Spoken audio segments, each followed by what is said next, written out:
네, 여의도 사사건건 오늘은 두 분의 원내 대변인 모셨습니다. 박성준 민주당 의원, 최영두 국민의힘 의원 나오셨습니다. 네, 안녕하십니까? 안녕하십니까? 네, 안녕하세요. 네, 안녕하십니까? 특히 민주당이 분노한 사람들이 많이 참여해서 투표율이 높았다고 보시는 겁니까?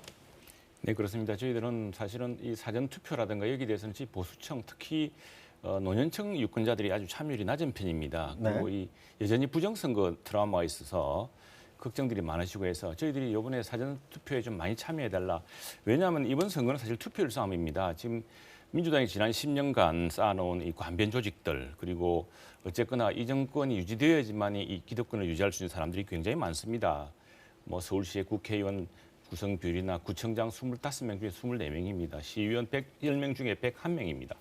이런 광변 조직을 장악한 상황이기 때문에 지금 뭐 민주당은 워낙 사전 투표를 많이 하는 데다가 기본적으로 또 이런 서울의 경우 조직 시가 막강하기 때문에 저희들은 사전 투표 좀 많이 나서 달라고 요청했고 실제로 그런 이제 종전과 달리 저희 지지층 특히 20, 30대에서 유세장에 가보면은 과거에는 없던 현상들을 많이 느낀다는 것이죠. 그래서 사실은 지금 민주당이 사는 이야기들 보면 참 어떻게 저렇게들 말씀들을 잘 꾸며대시나 싶은데 그냥 저는 사실은 이 투표일 전에도 여론조사를 다 공개를 했으면 좋겠습니다. 없으니까 자꾸 뭐 1%가 앞선다는 이런 뭐 관심법을 동원한 희한한 분석들을 하고 있는데 그런 것들은 다 시민들이 다 분석할 거라 나중에 최종적으로 투표 결과를 통해서 밝혀지면은 이 그동안 있었던 말들이 과연 진실이 무엇이었는지 다 드러날 겁니다. 성준 의원 유세 현장을 다녀봤더니 좀 민심이 막 요동치고 있는 것 같다라는 그런 말씀인 것 같아요. 네, 민주당 핵심 지지층이 그렇겠죠. 지금 뭐 끝없이 계속 이 10년 동안 이런 상황을 이끌어오지 않았습니까? 그런데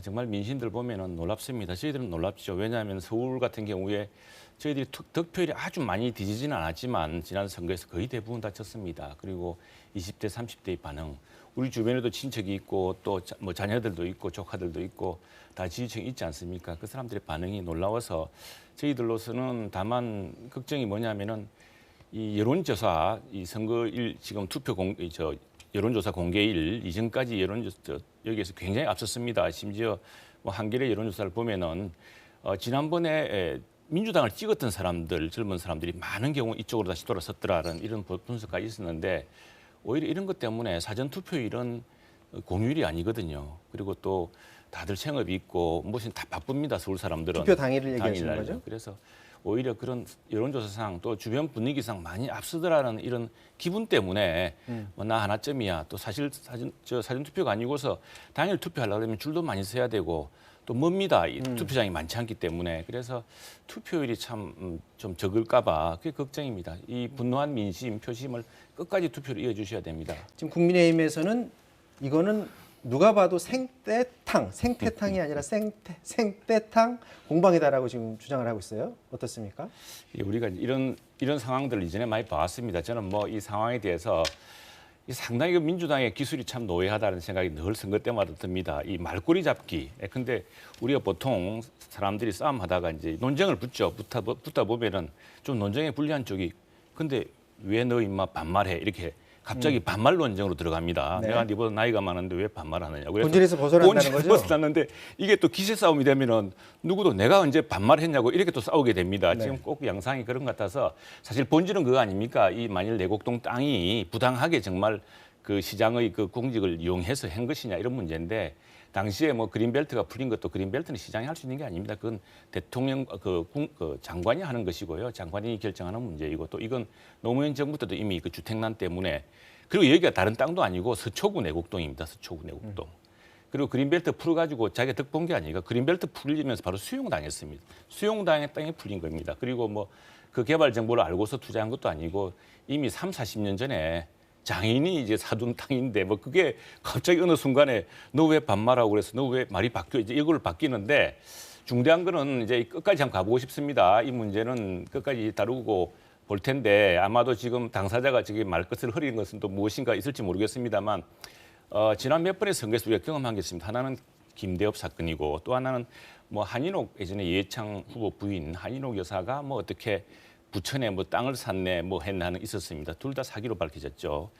김대엽 같은 경우는 제가 당시에 법조 기자를 해서 기억도 생생한데 테이프가 확실한 진분이라고 여기에 그 병역 비리에 모든 녹취가 다 들어있고 이것은 기자들이 물었어요. 저도 당시에 있었는데 그 진본이 맞습니까? 그러니까 이건 유일무이한 진본이라 그랬습니다. 그런데 검찰 조사를 해보니까 그 테이프가 그 녹취가 되었다는 시점과 영 다른 그보다 한 몇 년 뒤에 2002년인가 싱가포르에서 만들어진 테이프였다는 거 아닙니까? 이런 식으로 반드시 진실은 드러나게 되어 있고요. 이런 식의 본질과 벗어난 이 말꼬리 싸움 이것도 이 심하게 가면은 그런 말하는 사람들이 크게 나중에 처벌받습니다. 근데 그런 것들을 잘 보셔야 되고 네. 하나의 공영방송 토론에서 이렇게 본질과 벗어난 이야기를 길게 할 필요가 있을지 저는 참 의문입니다.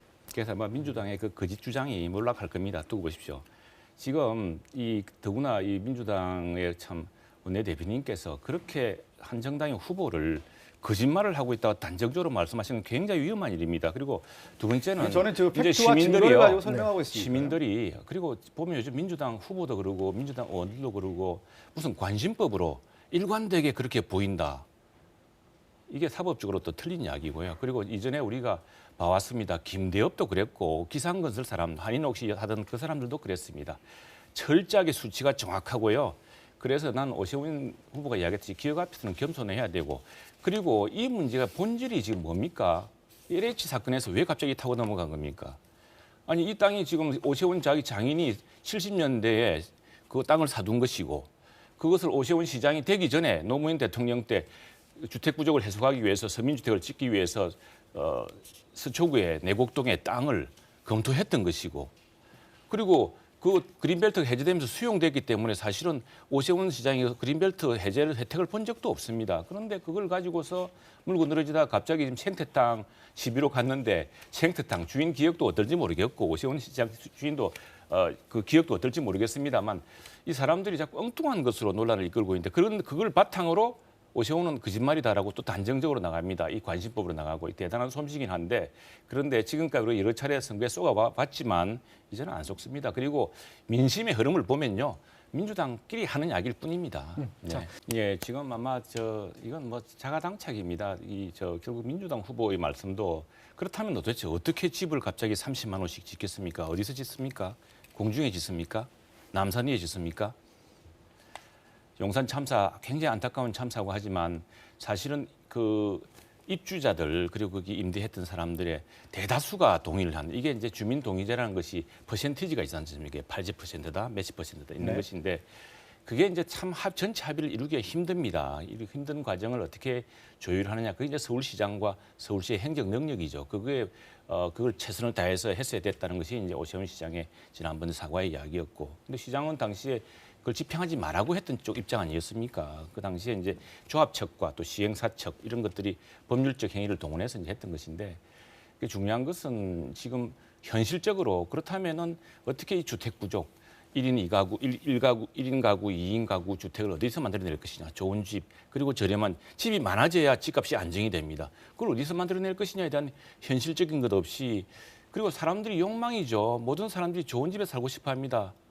근데 민주당 의원 뻔뻔스럽게 월세 185만 원씩 뻔뻔스럽게 받지 않았습니까? 우리가 걱정하는 것은 전세가 우리 전세라는 게 특이한 제도입니다만 그 전세를 가지고서 다음 우리 집을 살 수 있고 뭐 그래서 저축할 수 있는 그런 계획이었는데 지금은 이제 전세를 못 하고 전부 월세로 가고 있는 거 아닙니까? 이게 누가 만들었습니까? 이런 집을 많이 공급해주기 위해서 더구나 좋은 집을 사람들에게 살고 싶은 집, 직장 가까운 집을 공급해주기 위해서 어떻게 해야 될 것인가? 그건 사람들의 욕망을 벗어나서 그럼 모든 사람들이 금욕적인 생활을 해야 됩니까?